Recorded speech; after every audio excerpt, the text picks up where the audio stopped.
Bienvenue sur Princesse Ouin Ouin, le podcast où l'on ne se plaint pas, mais où l'on se fait confiance.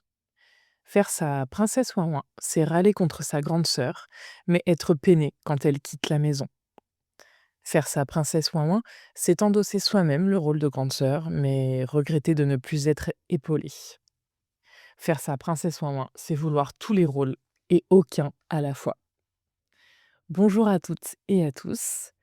Je suis ravie, de vous parler, à ce micro de Princesse Ouin Ouin. J'ai l'impression que ça fait, des mois, mais c'est le cas.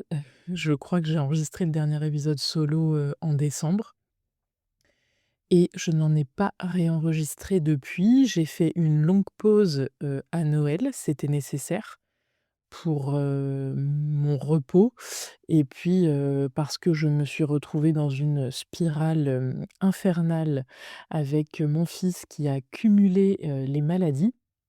Donc de toute manière, même si j'avais voulu maintenir le rythme, ça aurait été très compliqué. Donc cette pause était la bienvenue et j'étais ravie de revenir en ce début d'année avec, 2 épisodes, autour, de la famille avec, Caro et puis après avec, Jojo. Donc voilà, j'espère que je vous ai pas trop manqué. Moi, vous m'avez manqué. C'est toujours un moment, pour moi, qui est l'occasion de faire le point. Donc c'est vrai que là, j'étais ravie de pouvoir, à nouveau, réfléchir un petit peu à ce que je voulais vous dire, mettre mes pensées, au clair. Donc bienvenue sur ce nouvel épisode. Alors tout d'abord, il faut que je vous parle de la dernière fois où j'ai fait, ma princesse Ouin Ouin, bien évidemment. Je dirais que je le fais un peu, tous les jours en ce moment, c'est-à-dire que j'ai un fils qui a eu 2 ans et qui, nous met toujours des petits suspens quant à la qualité de son sommeil, de ses endormissements aussi. On peut avoir plusieurs jours, idylliques où il s'endort, sans problème, où il fait 12 heures, de sommeil derrière, vraiment, c'est le bonheur. Et puis d'un coup, ça va plus, l'endormissement est compliqué ou alors, il a faim en pleine nuit, il veut me voir en pleine nuit, enfin, c'est toujours un petit peu les montagnes russes et donc bah, tous les matins, notamment à 2 amis, qui se reconnaîtront, je fais un petit point et puis, bah, quand la nuit n'a pas été des plus agréables, je fais ma princesse ouin ouin. Je fais un petit point sur, à quelle heure je me suis levée, à quelle heure j'ai pu, me rendormir. Est-ce que j'ai pu quitter la chambre? Enfin, vous voyez quoi. Donc voilà pour la dernière fois où j'ai fait ma princesse ouin ouin, c'est un condensé de plein de petits moments qui ne durent jamais très longtemps, mais qui, mis bout à bout, deviennent quand même, assez conséquents. Alors pour le thème du jour, je voulais être, dans la continuité du thème que vous avez eu de manière, déclinée avec, Caro et Jojo, c'est-à-dire la famille. Je voulais vraiment, moi, amener, ma pierre à l'édifice, sur ce sujet. Je trouvais que c'était intéressant d'avoir, 2 visions de la famille en fonction de sa place dans la fratrie. Même si on n'a pas évoqué forcément les mêmes choses, mais ça montrait déjà, 2 points de vue au sein de familles, assez, similaires quand même, dans le sens où, dans les 2 cas, les parents, sont, encore ensemble. Il y a beaucoup de frères et de sœurs. On est sur, une tribu à chaque fois et moi je voulais amener, un point de vue un peu, différent, un peu complémentaire, puisque j'ai une famille assez, atypique. Après maintenant aujourd'hui la norme ça veut plus rien dire, mais on va dire que, je peux vraiment moi parler de famille recomposée, puis décomposée.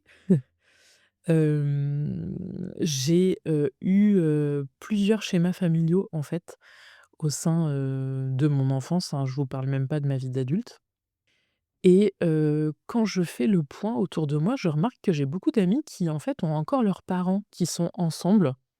Et je pense que quand j'étais petite, ça contribuait au fait que je me sente, différente au niveau de la famille.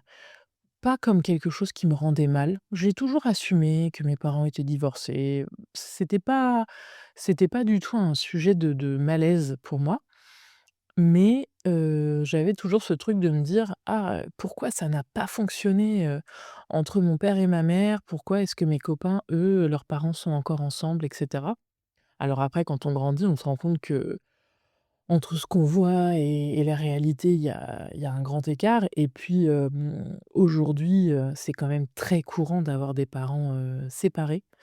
Mais voilà, j'ai quand même des amis autour de moi qui ont des familles encore, unies et en fait, je vais vous expliquer mon schéma familial, mais je pense que vous allez avoir besoin d'un papier et d'un crayon pour suivre et pour faire un petit arbre généalogique, parce que c'est pas forcément des plus simples. Il y a plus compliqué, mais c'est pas des plus simples.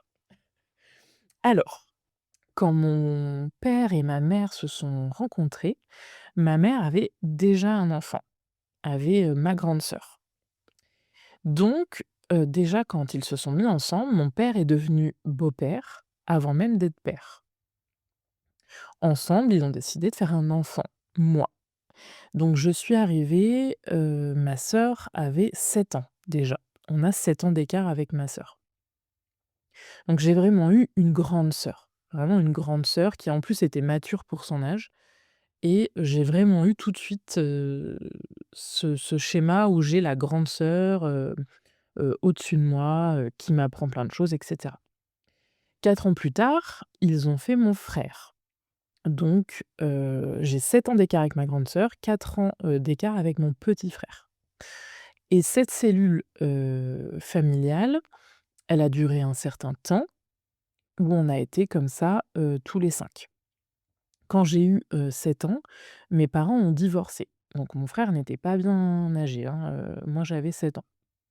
On a eu cette fois-ci, une vie où j'étais donc l'aînée chez mon père, mais hem, toujours en position de deuxième e chez ma mère. Quand j'ai eu 10 11 ans, mon père s'est mis avec une nouvelle femme, qui est donc Caro, que vous connaissez. De là, mon père à nouveau a été beau-père puisque Caro avait aussi déjà un enfant, qui avait à peu près 4 ans. Donc là, on s'est retrouvés à reconstituer une famille où il y avait donc, de ce côté-là, mon père, moi, mon petit frère et le fils de ma belle-mère. Quelques années plus tard, pas mal d'années plus tard, ils se sont séparés, mais entre-temps, ils avaient eu un autre petit frère, avec qui j'ai 15 ans d'écart. Voilà. Donc, est-ce que vous avez suivi? Est-ce que vous avez bien pris des notes? Parce que à partir de tout ça, je vais vous expliquer un petit peu, comment moi j'ai eu différentes, positions, différents rôles en fait.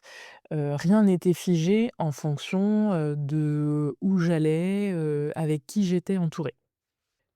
Du coup, j'étais, la plus petite quand mes parents m'ont eue. J'étais vraiment, la première re la première fille de mon père, la première fille du côté de sa famille aussi, la première petite fille, hein, pour mes grands-parents. J'ai vraiment eu cette place de petite, reine, de petite princesse, très choyée, très entourée, j'ai vraiment, même eu, une période où je pense j'étais, capricieuse parce que vraiment, j'étais cajolée, de tous, les côtés. À ce moment-là, donc ma sœur faisait vraiment office de grande sœur. Elle a pleinement, embrassé, ce rôle. Je me souviens, qu'elle m'a, appris à lire, appris à nager, elle m'a, gardée, elle me faisait souvent à manger. Je crois que c'était le mercredi midi quand, mes parents travaillaient. Enfin, vraiment j'ai été, très entourée et très protégée par ma grande sœur. Donc j'étais assez, insouciante et je me laissais complètement, porter. Quand mon frère est arrivé, je sais que, par exemple, j'ai repris mon pouce que j'avais arrêté de sucer. Je pense que cette dernière position que je n'allais plus avoir, ça m'a, travaillé, j'ai pas grand souvenir. Je me souviens que je voulais avoir une petite sœur, peut-être pour le côté un peu poupée et que j'étais déçue que ce soit un frère. Et puis, après coup, je crois que je me suis dit aussi que c'était cool de rester l'unique fille de mon père. Donc quand on a accueilli, mon frère, j'ai quand même eu, un rôle de grande sœur, même si j'étais pas la plus grande. J'étais grande sœur et comme on n'avait que 4 ans, on a quand même eu, assez vite une complicité où, on jouait ensemble et cetera, même si forcément 4 ans, mine de rien, quand on est petit, ça compte. Mais je sais que j'étais contente quand même, de m'occuper de lui, mais en tout cas de l'occuper, c'est ça que je veux dire. C'est sûr que je lui changeais pas sa couche, mais de l'occuper, de voir comment il évoluait, c'était quand même un rôle que j'aimais bien. Et puis après, quand mes parents ont divorcé, je suis donc, comme je vous le disais, restée la deuxième de cette fratrie du côté de ma mère, quand on était chez ma mère, mais je suis devenue l'aînée du côté de mon père. Alors, ma sœur et mon père ont toujours gardé des liens, mais pour la vie du quotidien, ma sœur n'habitait pas, chez mon père. Donc quand j'allais chez mon père, j'étais vraiment, la plus grande. J'ai même, d'autant été la plus grande qu'il a fallu des fois, s'arranger un peu, pour que je puisse garder, j'étais un peu plus vieille, donc pour que je puisse avoir un œil sur mon frère quand mon père devait rentrer un peu plus tard du travail, ce genre de choses. Donc par la force des choses, j'ai, endossé ce rôle de grande sœur, d'autant plus. Et ce qui a été, particulier dans ce moment où mes parents ont divorcé et où chacun, ils sont restés, seuls, ils n'ont pas, été avec, quelqu'un. Donc je n'ai pas eu de beau-père et de belle-mère tout de suite, au contraire, hein, ça a mis, du temps. Je pense que j'ai eu plus qu'un rôle de grande sœur ou qu'un rôle d'enfant, tout simplement. J'ai, endossé un rôle d'adulte. De par mon caractère, parce que j'avais quand même déjà un fort caractère, j'étais très assumée, je savais ce que je voulais et cetera. Mais aussi parce que je pense que mes parents, heu, ont étant seuls adultes, se sont un peu reposés, sur nous pour, des petites décisions du quotidien. Ils nous demandaient beaucoup plus notre avis que quand ils formaient, un duo parental. Et donc, moi j'ai pleinement pris cette place où on me demandait mon avis, où je le donnais sans qu'on me le demande. Mais voilà, j'ai vraiment, eu ce rôle-là. Et puis du côté de ma sœur, on avait quand même 7 ans d'écart. Elle est partie très vite de la maison, d'abord, pour faire un peu d'études, mais finalement, surtout pour aller travailler. Et je suis devenue à nouveau quand même la grande sœur du côté de ma mère aussi. Donc vraiment ce rôle, je l'ai quand même eu, ce rôle d'aînée, je l'ai quand même eu, longtemps. Auprès de mon frère donc notamment, heu, avec qui j'avais que 4 ans, mais qui se reposait aussi beaucoup sur moi. Puis c'était pas un moment facile le divorce, donc on était, en fait, on était tous les 2 le duo qui restait ensemble, que l'on soit chez ma mère ou chez mon père, on était ensemble. On formait vraiment un duo et j'avais quand même souvent le rôle de le rassurer, de lui expliquer les choses quand, tout n'était pas forcément, rose, autour de nous. Et puis donc quelques années plus tard, comme je vous le disais, mon père s'est remis avec quelqu'un, donc avec Caro. Et je me souviens avoir ressenti beaucoup de colère. Je me suis demandé qui était cette personne qui venait comme ça dans notre intimité. Ça faisait plusieurs années, que j'avais, comme je vous le disais, ce rôle, d'enfant adulte auprès de mes parents et là, du côté de mon père, je ça me dérangeait qu'on vienne perturber comme ça, l'équilibre qu'on s'était trouvé, qui n'était pas forcément le bon, mais il y avait, une sorte d'équilibre.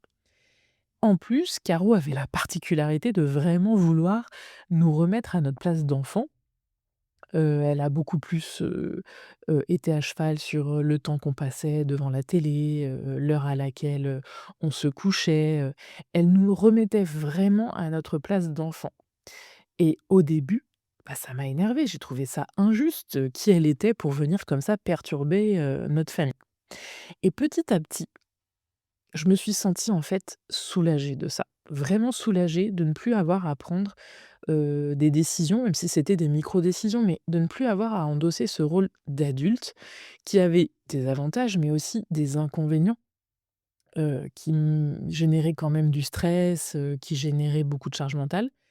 Et là, j'ai pu enfin redevenir, une simple enfant et ça faisait du bien, quoi. Ça faisait vraiment du bien d'être à ma place, d'avoir des, des problèmes de mon âge, avec des soucis de mon âge et petit à petit, je suis passée donc de la colère vraiment au soulagement et à la reconnaissance, hein, auprès de Caro, hem, qui je le savais, elle n'avait que 28 ans, si je dis pas de bêtises, quand, elle s'est retrouvée comme ça, belle-mère de 2 enfants qui étaient déjà quand même, plus âgés que son propre fils et je savais, que c'était pas forcément une évidence, qu'elle embrasse ce rôle de belle-mère, aussi, fortement et voilà, je me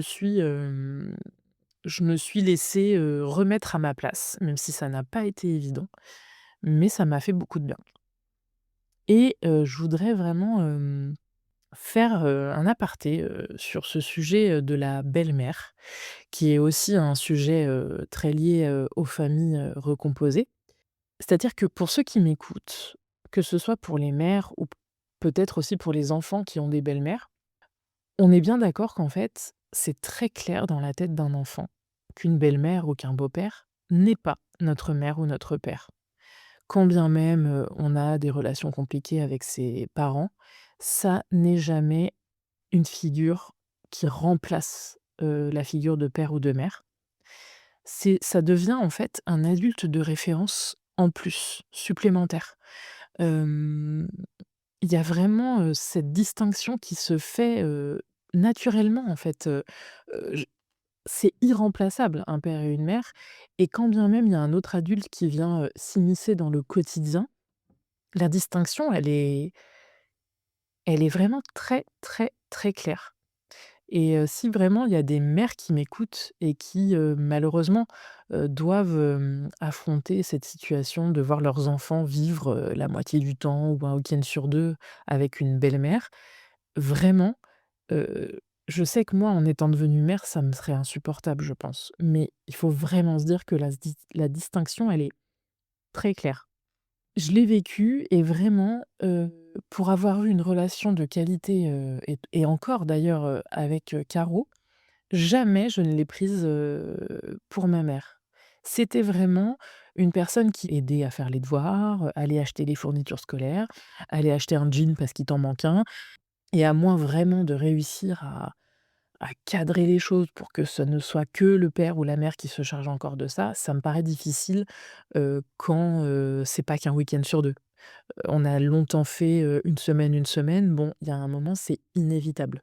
La belle-mère, elle peut aussi endosser pas que, des choses, liées au quotidien, elle peut aussi être une confidente, bien évidemment, surtout que justement, il y a une espèce de distance qui se fait par rapport aux parents où il va être plus facile de dire certaines choses parce qu'on a peut-être moins peur de décevoir, moins peur du jugement, mais c'est juste une personne en plus qui vient, enrichir, agrandir, le cercle familial, une personne, ressource, supplémentaire et d'ailleurs Caro, elle n'est pas venue toute seule. Elle est venue avec son fils, que je considère pleinement, comme mon frère. Il avait à peine 4 ans, j'ai vécu le quotidien avec lui, c'est mon frère à part entière et puis elle est venue avec sa famille, dont elle vous a parlé, dans son épisode qui est aussi devenue ma famille par extension. On a partagé énormément de choses, on a partagé des vacances, on a partagé, des Noëls, on a partagé, le poulet du dimanche midi et tout ça fait que oui, bien sûr, ça devient aussi, notre famille. Alors ça demande à ce que, on nous accepte, on nous fasse une place. Mais quand la place est donnée et qu'on décide de remplir cette place, eh bien, en fait, ça vient encore une fois élargir le cercle familial. Avec eux, j'ai connu des choses nouvelles et enrichissantes et je les remercierai jamais assez, pour la place qu'ils ont su me donner. Et tout ça pour vous dire qu'il n'y a pas qu'une seule manière de faire famille. C'est une évidence, je vous apprends rien, mais il n'y a pas une seule manière de faire famille et encore une fois, c'est pas une question de remplacement, c'est bien une question d'ajout. Que l'on vive seul avec l'un de nos parents, que l'on soit enfant unique ou enfant d'une grande, famille, que nos parents soient ensemble, qu'ils soient divorcés, qu'on ait beaucoup d'écart d'âge avec nos parents ou pas, que la famille soit recomposée ou pas. Il y a pas une seule et bonne manière de faire famille et tout ça, ça n'exclut pas, ça ne s'exclut pas les uns les autres. Ce n'est pas ou on est, une famille recomposée ou on est une famille unie. En fait, on peut être tout ça à la fois. Pour moi, faire famille, c'est embrasser, pleinement, nos responsabilités au sein de la famille. Je crois que c'est Jojo qui l'a dit dans son épisode, qui a utilisé ce mot et même si, ça peut faire peur à certains, moi je suis complètement d'accord avec Jojo, là-dessus. Je pense que quand on n'assume pas la responsabilité de faire famille, c'est là où ça ne fait plus sens et donc on peut faire vraiment famille de plein de manières possibles et on peut avoir, heu, plusieurs familles, plusieurs cercles, familiaux. Moi, je ne considère pas que je n'ai qu'une famille. Dans ma tête, j'ai plusieurs familles qui forment un tout. J'ai la famille, que j'ai, quand, je vois, ma mère, ma sœur et mon frère. J'ai, la famille avec, mon père, mes frères. J'ai la famille avec Caro, mes frères et tous les autres membres de la famille de Caro. J'ai ma famille forcément, que je forme maintenant avec Adriane et mon fils. Par extension, la famille d'Adriane aussi. Et puis, j'ai ma famille d'amis, des amis que j'ai depuis, vous le savez si vous avez été assidus au podcast, que j'ai depuis de nombreuses années pour certains, qui me suivent, dans des moments très importants de ma vie, que je vois, à des moments, très importants de ma vie et ça aussi, ça fait famille pour moi dans ma tête.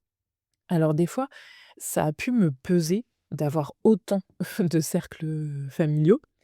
Hem, j'ai pu me sentir partout et nulle part, à la fois, en fait. J'ai pu un peu me sentir, divisée, déchirée, de devoir faire Noël quelque part, mais pas ailleurs. De devoir faire des vacances avec certains, mais abandonner, des vacances avec d'autres. Forcément que plus on a de cercles familiaux, plus c'est difficile de ne pas se sentir un petit peu déchiré et un petit peu peiné, de ne pas pouvoir, réunir, tout le monde à un même endroit, à un même moment, et de ne pas pouvoir faire en sorte que tous ces bouts de famille ne forment qu'un. Et c'est vrai que ça a pu me peiner et aujourd'hui encore, ça peut me peiner maintenant que j'ai un fils, j'aimerais, que, mes familles ne soient qu'une famille et qu'on puisse l'entourer, de la meilleure manière possible. Surtout que malheureusement, ces différentes familles que j'ai, elles sont très éloignées géographiquement les unes des autres. On se retrouve assez isolés, avec Adriane. J'ai ma mère pas loin, mais après, j'ai très peu d'amis vraiment proches et les autres parties de ma famille sont assez éloignées géographiquement et c'est à la fois une richesse et à la fois, un frein dans le quotidien, pour faire famille et pour, être entourée et entourer mon fils. Mais je fais vraiment un travail sur moi depuis plusieurs, années, pour essayer de le voir comme une richesse, incommensurable, vraiment. Parce que je suis loin d'être seule, je ne suis jamais, démunie quand j'ai besoin d'écoute ou d'aide. Chacun m'apporte, quelque chose de différent, de complémentaire. Je suis vraiment chanceuse de pouvoir côtoyer autant de personnes qui ne se ressemblent pas, qui ont tous en commun, beaucoup de bienveillance, beaucoup de gentillesse, qui ont énormément de qualités, mais qui m'apportent vraiment différentes choses et à qui j'espère j'apporte aussi, autant qu'ils me donnent et s'il n'y avait pas cette distance géographique, je serais vraiment la plus heureuse du monde parce que je ne manquerais, mais alors pas du tout de ressources, pour m'aider, pour, partager de la joie et cetera. Donc ça se fait autrement. Les moments de réunion, sont quand même, assez fréquents, mais vraiment j'essaie maintenant de le voir comme, une richesse, comme une source de bonheur et je suis contente aussi de pouvoir offrir à mon fils, cette diversité de personnes qui veulent, à ce point, le connaître, l'entourer, le gâter, je le sens vraiment, entouré d'amour, malgré les distances, en fait. Je sens que, Il y a énormément d'amour qui gravite autour de nous et ça, c'est hyper, hyper précieux et je crois que vraiment, si je devais, me replonger dans la tête de la petite fille que j'étais, malgré le divorce de mes parents, malgré, ces familles qui se sont déchirées, puis recomposées, puis décomposées, hem, j'ai jamais douté que l'on m'aimait et ça, je pense que vraiment, c'est hyper fondateur, heu, pour, qui que ce soit, de se sentir aimé malgré les aléas de la vie, malgré, les ruptures, les blessures, de sentir qu'en fait, on est accepté, on est désiré dans tous ces cercles qui nous entourent et qu'on a notre place, partout. Des places, qui changent, qui doivent être adaptées aux situations, mais qu'on se sent vraiment, invité à exister et ça, c'est hyper, hyper précieux et je pense que c'est ça qui fait que je ne l'ai jamais vraiment mal vécu et que j'ai toujours considéré que j'avais beaucoup de chance malgré, heu, tous ces aléas, autour de mes cercles familiaux. Donc si, certains de mes auditeurs se reconnaissent, heu, comme faisant partie de mes familles, beh, je vous remercie beaucoup d'être là. Avant de nous quitter, on va passer bien sûr, à l'ABC test. Notre ABC test du jour, je le rappelle, 3 questions, 3 réponses possibles et ça nous donne un petit, portrait, porte sur comment on vit nos familles. Alors, première question, quand tu penses à ta famille, la première image qui te vient est: petit A, un joyeux bazar, des personnalités différentes, des liens inattendus, parfois un peu sportifs. Petit B, un arbre aux multiples branches, certaines proches, d'autres plus éloignées, mais toutes reliées. Petit c, une mosaïque, des morceaux d'histoire qui ne se ressemblent pas, mais qui forment ton identité. Difficile, je me retrouve un petit peu dans les trois. Je dirais la C, une mosaïque. J'aime bien l'image des choses brisées, mais que l'on peut réassembler et qui donne quand même une œuvre d'art à la fin. J'aime bien l'idée. Donc je vais dire la C. Question 2. Si ton histoire familiale était un livre, petit A, la tribu des insoumis. Beaucoup de caractère, un peu de chaos, mais une vraie solidarité. Petit B, les années d'Annie Ernaux. Une traversée des générations, des silences et des héritages. Petit C, 100 ans de solitude de Gabriel Garcia Marquez, une saga faite de cycles, de ruptures et de liens invisibles. Ben, j'irai encore sur la C. Ouais, je j'aime bien cette idée de cycle, de rupture, de continuité. Je me retrouve pas mal là-dedans. Question 3. Quand tu navigues entre tes différentes familles, celles d'origine, choisies, recomposées, peu importe, tu te sens surtout petit A, adaptable. Tu changes légèrement selon le contexte, mais tu restes toi-même. Petit B, observateur. Tu comprends les dynamiques et tu trouves ta place avec finesse. Petit C, en construction permanente. Chaque lien t'a transformé un petit peu. Eh bien là, je vais plutôt hésiter entre la A et la B. Mmh. Je comprends les dynamiques et je trouve ma place. Je crois que je vais prendre le petit B. Je me retrouve pas mal là-dedans. J'ai tendance à bien comprendre les dynamiques qu'il y a autour de moi et à m'insérer, là où je sens qu'il y a une place pour moi. Mais ça me donne quand même un profil, qui va avec le C, puisque j'en ai 2. Donc pour ceux qui sont comme moi, on est des architectes intérieurs. On sait que notre identité est composée de plusieurs maisons. On assume que la famille peut être multiple, imparfaite, évolutive. On comprend que la famille est faite d'héritage, de choix, de transmission. On fait du lien un art délicat. OK, bah, franchement, je kiffe, trop bien. Pour ceux qui ont eu une majorité de A, vous êtes des explorateurs des tribus. Vous vivez la famille comme un terrain vivant. Vous savez naviguer dans la diversité avec humour et souplesse. Votre richesse vient de votre capacité à faire coexister les différences. OK, très bien. Et pour ceux qui ont eu une majorité de B, vous êtes les tisseurs de liens. Vous voyez des fils invisibles entre les gens. Vous comprenez que la famille est faite d'héritage, de choix, de transmission. Vous faites du lien un art de vivre. OK, bah, je trouve que les 3 portraits sont vraiment flatteurs forcément, hein, comme à chaque fois, mais je trouve que c'est hyper intéressant. J'espère que vous me direz, ce que vous avez eu, ça m'intéresse. Bon et bien, notre épisode, touche, à sa fin. J'espère que ça vous aura, apporté matière à réflexion ou matière à vous remémorer des souvenirs familiaux qui, je l'espère, sont joyeux pour vous. En attendant, je vous souhaite, à toutes, et à tous, de beaux moments avec vos familles, qu'elles soient proches, éloignées, qu'elles soient multiples ou pas. Et je vous dis à bientôt sur Princesse ou en Moi.